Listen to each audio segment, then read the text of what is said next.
ஏங்க பழைய பவுல் இதை சொல்றார், அழிந்து போகிற அந்த ஊழியத்தின் மகிமையே அவ்வளவு பெரிதாய் இருக்குமானால் அழியாது நிலைத்திருக்கிற இந்த ஊழியத்தின் மகிமை எவ்வளவு பெரிதாய் இருக்கும் என்று பாருங்கள் என்று சொல்லுகிறார்.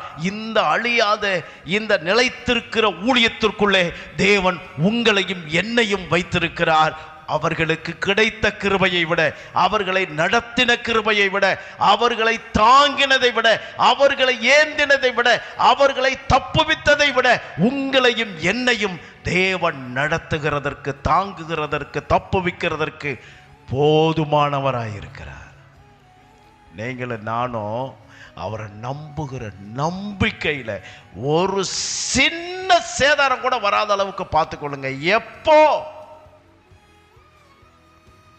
செங்கடல் உங்கள் மேலே மோதி நின்றாலும் அதை இப்பொழுது பிளக்க வல்லமை உள்ளவர் உங்களோடு உங்கள் அருகில் இருக்கிறார் என்று மட்டும் நம்புங்கள்.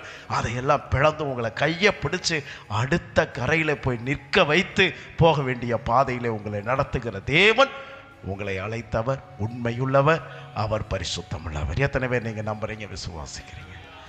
நம்ம எப்படி ஆகும்? இது எப்படி ஆகும்? இது எப்படி ஆகும்?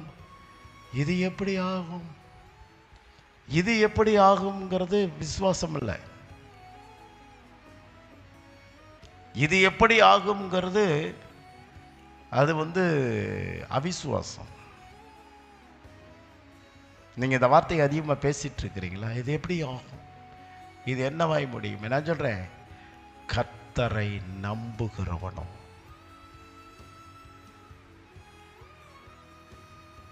அவன் உறுதியான அடைக்கலத்திற்குள்ளே அவன் இருக்கிறான். வசனம் சொல்லுது,